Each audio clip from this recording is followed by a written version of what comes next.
Buenos días a todos otra vez. Vamos a dar inicio a la segunda parte de esta mañana intensa con la intervención de Francesca Tinti, que es profesora de investigación del Ikerbas en el Departamento de Filología e Historia de la Universidad del País Vasco.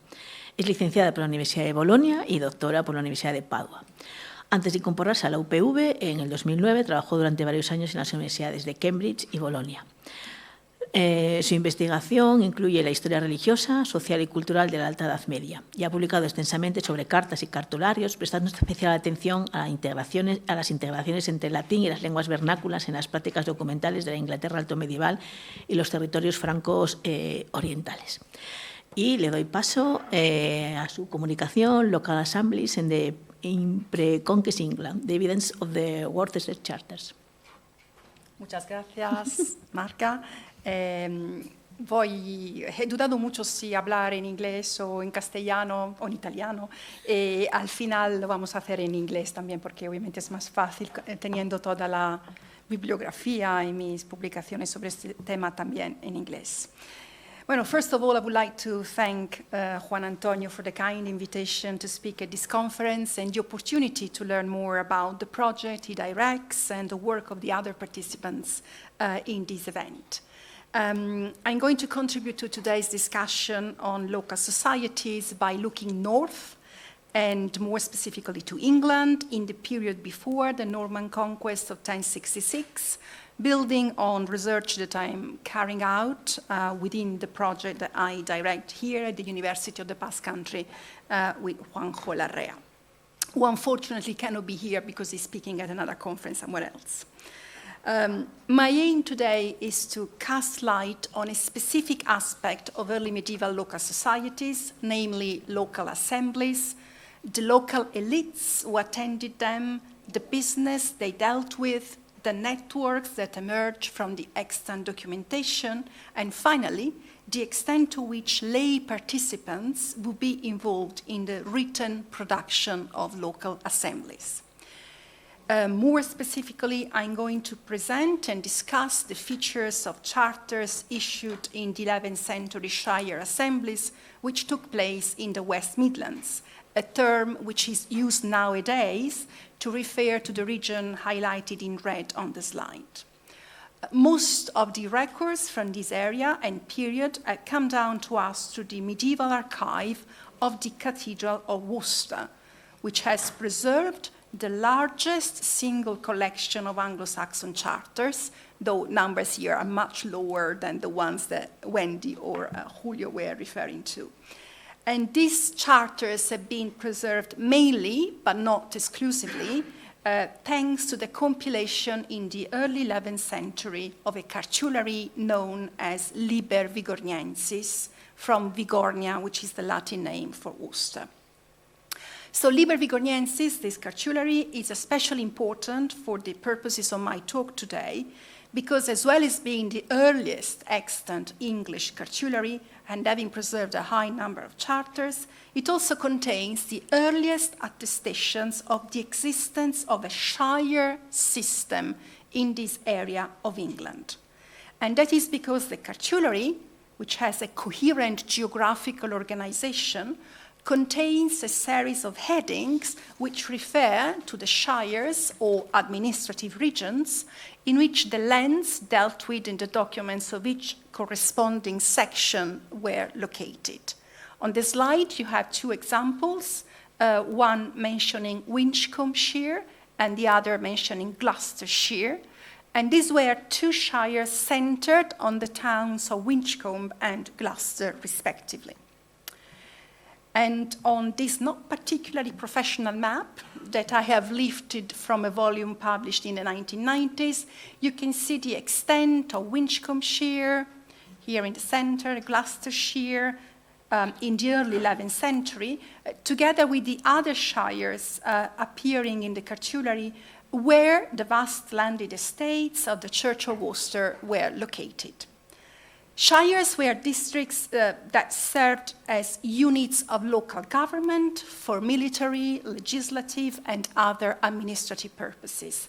They originated at different times and under various circumstances. and the earliest that we know of were in Wessex, that is in the south of England, probably as divisions of that kingdom already in the 7th or 8th centuries. But their appearance in our region, which had been part of the older kingdom of Mercia, is a matter of debate among historians. As I said, they are first named in our early 11th century cartulary, and it is also at this time that we start to see in this territory the production of documents related to business dealt with at meetings at the Shire courts. Legislative sources from the 10th century established that Shire meetings should take place twice per year in the presence of the diocesan bishop and the ealdorman. And the ealdorman was the main secular officers and representative of the king in the region. Their role, the role of these meetings, was to maintain law and order at local level and to perform various administrative functions such as military organization and probably also the organization of services and renders. At these meetings, directives were sent from the king, were announced there or read out, and disputes over land were settled, an aspect which is particularly well attested in surviving sources. An example of a document recording a dispute settlement in our area in the early decades of the 11th century is provided by this charter on the slide, which survives, though damaged, as the upper portion of a chirograph or a carta partida in Spanish. It is undated, but it can be inferred from internal information that it was issued in circa 1023. It is entirely written in Old English, so this is not a Latin document, it's in the vernacular, and records a dispute concerning land at Inkbarrow in Worcestershire. One of the parties involved in the dispute was the Bishop of Hereford, who is said in this text to have traveled to Worcester to participate in the Shire Assembly at which the dispute itself was settled. As the disputed land in Inkbarrow was in the Shire, in Worcestershire, so the dispute had to be settled at a meeting of the relevant Shire Assembly, whereas the Shire Assembly referring to the area where this land disputed was located. As I just mentioned, this is a chirograph, and the final section of the text reveals that originally there were 3 copies of these documents, 3 portions of the same chirograph. In translation, the text reads, there are 3 of these documents. One is at St. Mary's in Worcester, to which the estate belongs. The second at St. Ethelbert's in Hereford. And the third shall remain with those in whose possession the estate is. This means that the same text was copied 3 times on the same parchment sheet, with gaps between the charter text, occupied by the word chirographum, as you can see on the slide. The parchment would then be cut through this very word so that the parties involved in the dispute could be given matching copies of the same record. What survives is therefore the upper portion of a tripartite document which was given to the Church of Worcester as an interested party in the dispute, given that he was the ultimate owner of the disputed land, and what was being disputed here was tenure, possession, rather than property. Chirographs are fascinating documents. I really love them. I've studied them a lot, and I think they can be really revealing, and I've attracted the attention of scholars for several reasons. It has been maintained, for instance, that their highly visual nature would have made them especially appealing to illiterate people. Furthermore, their production at the assemblies where disputes were solved allowed participants to witness very performative actions, including the cutting of a document in different parts, resulting in matching copies of the same text, whose validity could be checked should the need later arise by lining up one part to the other. This chirograph also allows us to get a glimpse of the local societies that in the early 11th century would attend shire meetings in this region and witness the production of documents like this one. In the passage immediately before the reference to the existence of 3 copies of the same document, the text mentions several witnesses, revealing in some cases their provenance, as in Kineward of Pepworth, Ethelwig of Feckenham, Wulfrich of Clatswell, Seward of Upton, and Wulfrich of Binningtune, with the exception of the last one, Binningtune, which cannot be identified with a modern place name. All of the other places refers to places in this region that can be identified. So the witness list also it certainly reveals the provenance of a number of people participating in this meeting, but also reveals, for instance, that two of the participants were related to each other, since Edwy is described as a kinsman of Ethelwig of Feckenham. So we can get a certain idea of the kind of people, groups of people who attended this meeting. But now, leaving the shire meeting aside for a moment, I would just like to keep focusing on chirographs as a documentary format used at this time in England for several different types of transactions involving 2 or more parties, not just dispute settlements. Leases, that is, temporary grants of land, were also issued as chirographs in this region, at least from the mid-9th century. And from the medieval archive of Worcester, several have survived on the original single-sheet portion of the parchment, which was kept by the Cathedral of Worcester. But we can be certain that also those that only survive in the cartulary or through other later copies were also originally issued as chirographs. So, for instance, this one, issued by Bishop Oswald of Worcester in 984, survives as the original bottom portion of a chirograph, because you can see at the top, the bottom part of the letters making up the word chirographum, spelled with a V this time. And this was a lease of land for 3 generations of beneficiary, after which term the land was supposed to revert to the Church of Worcester. Sorry, I didn't mean to go to the next one. So the last portion of the document, as you can see here, where all the crosses are grouped together, contains a list of witnesses to these transactions. And this list opens with the name of the bishop himself, Oswald here, called an archbishop, archiepis, because by this time he was both Bishop of Worcester and Archbishop of York, so obviously it's the highest title that is used in his attestation. And his name is followed by those of 7 priests. You can see here the abbreviation for presbyter, right? 7 of them. And then they are followed by 4 deacons. You can see the abbreviation for diaconus here. And finally, we have 8 clerics in minor orders, and you can see the abbreviation for clericus in the last group. As is always the case in Anglo-Saxon charters, the witnesses are listed in descending order of seniority. But what I would like you to notice at this point is that all the witnesses here are ecclesiastics, and more specifically, members of the Worcester Cathedral community who were agreeing to this transaction.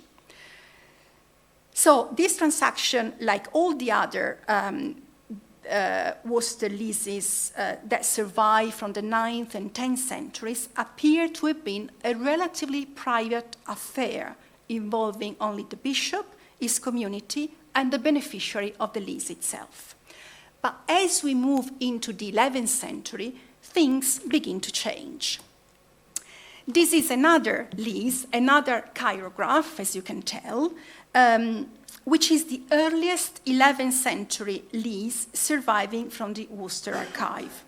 It was issued by Wulfstan, who, like Oswald, was both Bishop of Worcester and Archbishop of York. And most of the features that we saw in Oswald's lease, in the earlier one, can also be appreciated here.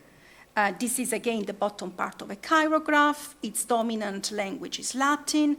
And the witnesses here, where the word ego can be recognized, are listed again in descending order of seniority. So we have the archbishop called an archipreso, we have the presbytery, we have the deacons, we have the clerics, but then in the very last column, we have 3 more men who are called miles. And as you know, miles means soldier or warrior. So clearly they were not ecclesiastics. Here we are leading with laymen. And this was totally unprecedented at Worcester, since, as I mentioned a moment ago, normally, and we have many leases, for once we have quite a few from the 10th century, we have like 70, that for me that's like a dream. In those 70, or 76, there are never laymen attesting. So something is changing here when these people defined as milites are appearing in this sort of transaction. Who were these 3 milites called Erdrich, Birtwine, and Leofrich, attesting Wulfstan's lease? And why was their presence and attestation deemed necessary for this transaction? More importantly, was their inclusion an episodic, extraordinary event, or are we witnessing a change in the tradition? If we look ahead, that is, a later Worcester leases, we can see that the practice of including laymen among the witnesses caught on, continued, and while in this first lease of Wulfstan we only see 3 laymen described as milites, added after the members of the cathedral community, what we can see in a later lease of Wulfstan, issued in 1017, is a much more crowded event.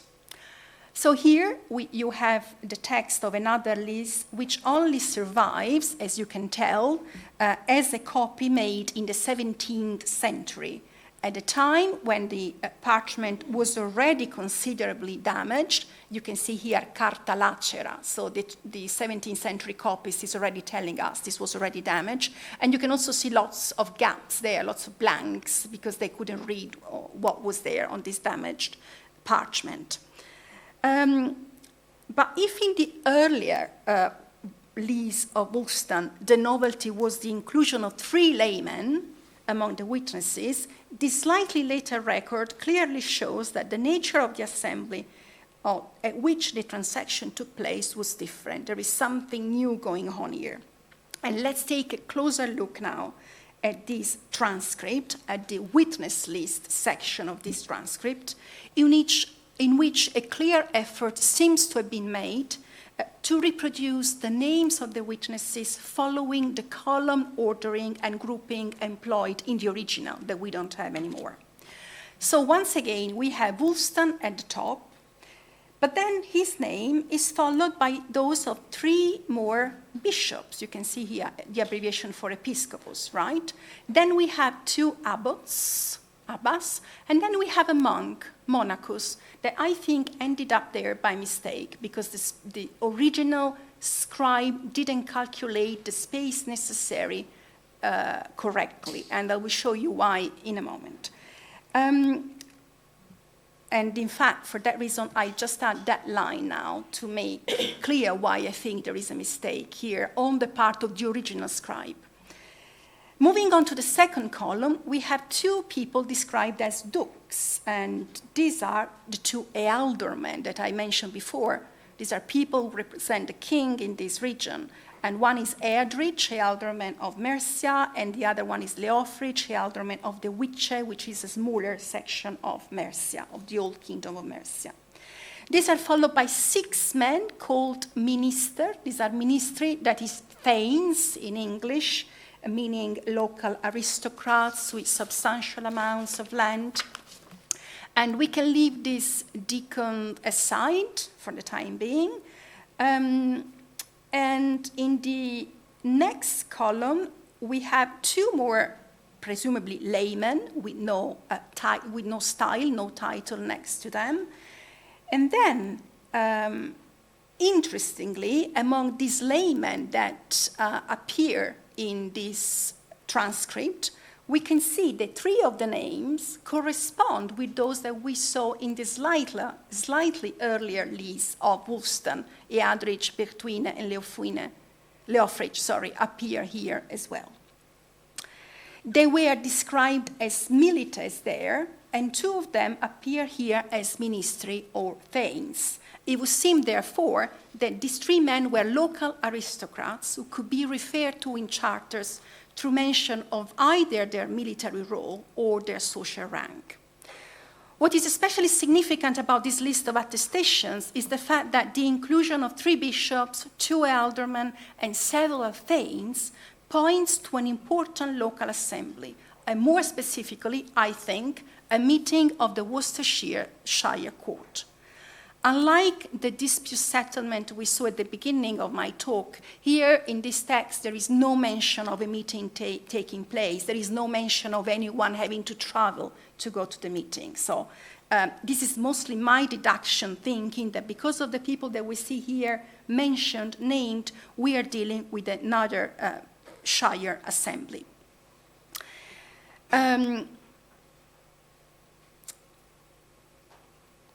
The text doesn't mention this Shire meeting, as I said, and in fact the text follows fairly faithfully the models for episcopal leases that had been established in Oswald's time when more than 70 leases survived. So the text here is similar, but the witness list, as I'm saying, reveals a new conveyance context, as the land transacted was located at Bentley in Holt in Worcestershire. It would seem that this lease was attested by men attending a meeting of the Worcestershire Court, headed by Wulstan, the bishop, and the first dukes mentioned in the charter, Eadrich. As I said earlier on, in the late Anglo-Saxon period, shire meetings were supposed to take place twice per year in the presence of the diocesan bishop and the alderman. Such a varied list of attestations marks a notable change from the earlier Worcester leases of the 9th and 10th centuries, which were attested only by the bishop and his community. Interestingly, in this case, the names of the members of the Worcester community were added only afterwards. But as I mentioned before, the scribe seems to have miscalculated the amount of the space needed. So, as I said before, we first have the senior ecclesiastics, then laymen in order of seniority, starting with the aldermen. And then we have finally the members of the Worcester community, starting here with this list of priests. You can see PBR, the usual abbreviation for presbyter. But then when the scribe wrote down the name of the last priest, he seems to have run out of space and realized that he still needed to add a monk and 3 more deacons. And so that's why I think that they stopped here and had to go back and put a name at the bottom of each of the previous columns.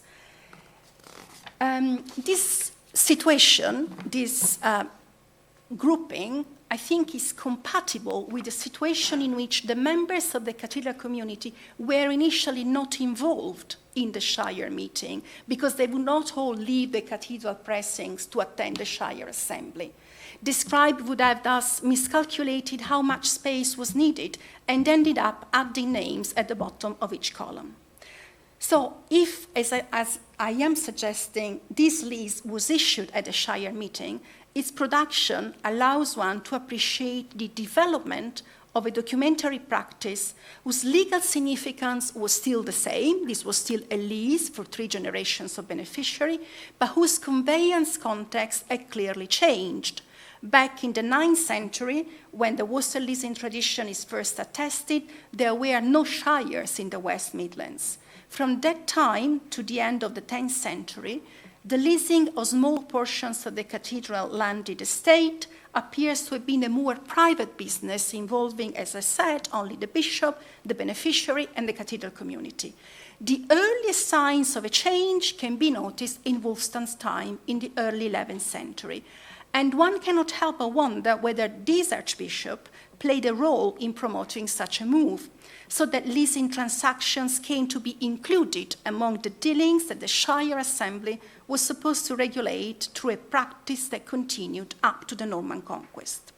Archbishop Worcester is well known for his homiletic and legislative production, in which his preoccupations with just governance and regulation of authority are especially evident. These preoccupations may have contributed to the promotion of a public local setting like shire assemblies as the most appropriate venue for the conveyance of episcopal leases. At this meeting, the witnessing of third parties would provide further guarantee to the terms under which the leases were issued, as tenants may have been often reluctant to give back estates that their families had controlled for 3 generations, as is the case for leases issued by the bishops of Worcester. It should also be borne in mind that Liber Vigoniensis, the cartulary I mentioned at the start, was most likely produced during Wolfstan's episcopacy at Worcester in the early 11th century, and that this manuscript should provide the first written attestations of the names of the shires in which the land of the Church of Worcester was located may also be indicative of a special interest in shires as administrative units in whose functioning Worcester was directly involved. Shire assemblies, as we have seen, were at this time the principal venue for settling local land disputes. By gathering charters in the cartulary within their respective shire sections, it would have been possible to identify easily the assembly at which a possible dispute related to any of the estates covered in the cartulary would have had to be taken. Now, if we fast forward to a few decades later, we can see how the practice evolved, how episcopal leases were recorded by the end of the Anglo-Saxon period, and what their new features can tell us about the members of the local societies who attended the shire meetings. To this end, I have chosen a document recording a lease of Bishop Ealdred in favor of a man called Athelstan the Fat. They were not very politically correct in the 11th century, which can be dated to the period between 1046 and 1053. It only survives as a later copy. That's why you are not seeing the original here, and I've reproduced the text on this slide. Except for a Latin invocation at the very beginning in Nomine Domini, this text is entirely in Old English. But unlike earlier leases, it is written in the third rather than the first person. As you can tell from the words, here it is declared in this document that Bishop Ealdred has granted, etc., etc.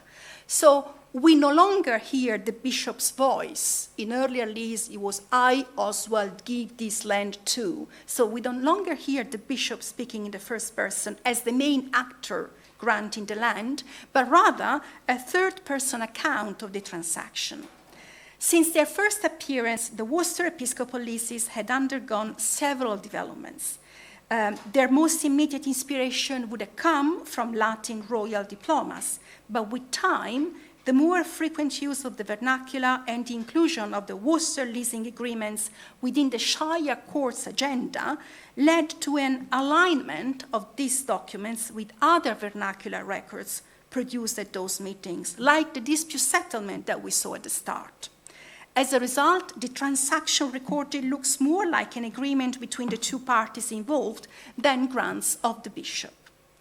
It is once again the witness list which reveals that this lease of Ealdred was issued at the Worcestershire Shire Court, but in this section too, it is possible to identify some new developments. Unlike earlier leases, this record spells out the names of the lay witnesses, but replaces those of the cathedral community members with a generic phrase saying all the community at Worcester.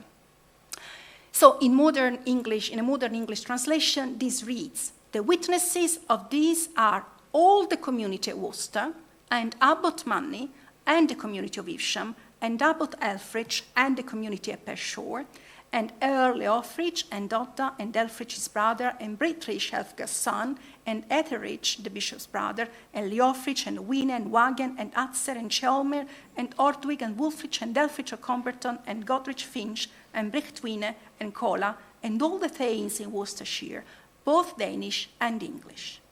So instead of the names of the Worcester community members in descending order of seniority, as we saw before, the priests, the deacons, the clerics, we now encounter a very quick reference to all the community, followed by two other leading ecclesiastical magnates in this region and their respective communities at Evesham and Pershore.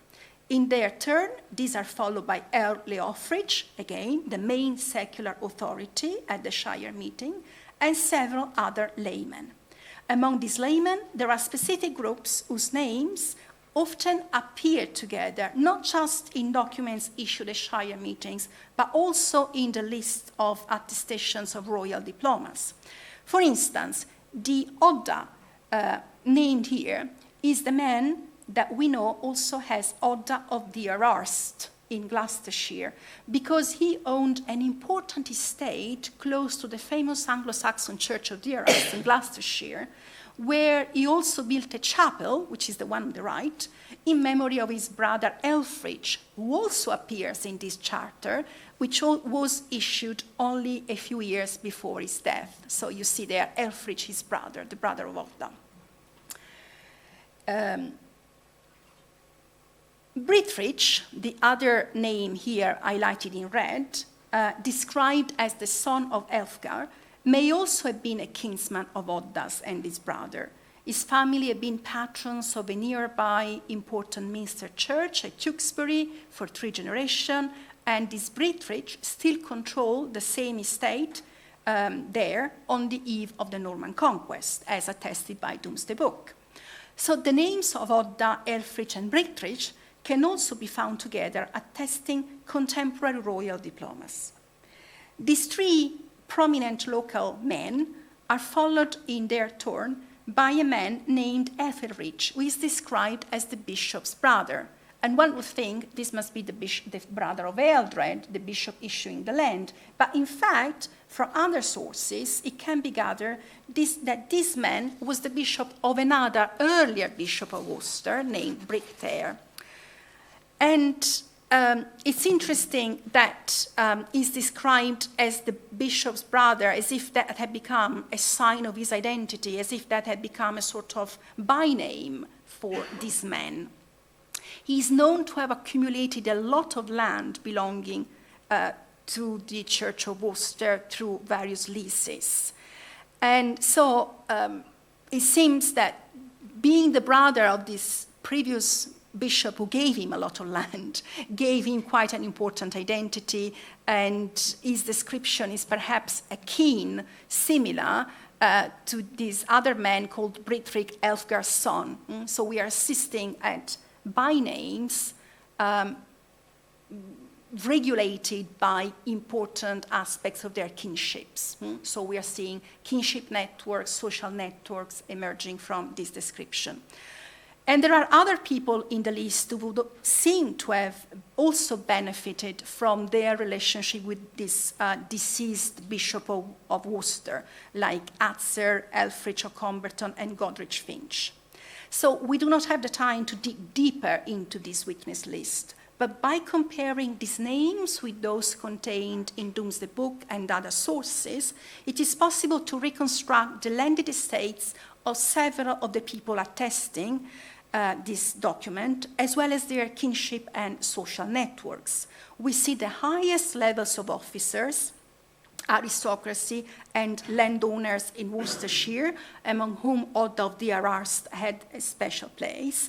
But we also see landholders of lesser status who had been beneficiaries of other similar transactions and were now called to witness this one.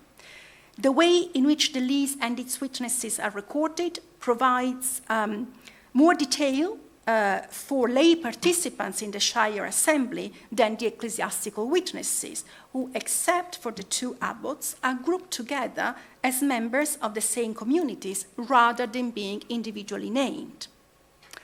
So, in spite of this fairly patchy evidence, because we don't have as much as we wished we had, I think that a number of conclusions can be drawn from these materials. The first one is that the late Anglo-Saxon appearance of Shire meetings in the West Midlands, and more specifically in Worcestershire, allows us to get closer to local societies, their kinship and social networks. We have seen small groups of local landholders repeatedly appearing together in lists of witnesses and people being identified through reference to their provenance or kin relationships. We can imagine that these meetings involve people traveling together, getting together, exchanging information, participating in meals, as Julio also mentioned, and in gossip, and so on and so forth. The documents that were issued at these meetings show the solutions that were found to integrate the long Worcester leasing tradition within the new public setting that the Shire courts represented. The group of men to whom the transactions needed to be accountable had widened, and the leasing out of land of the Worcester Church had become a public event, which several more people would have been able to remember.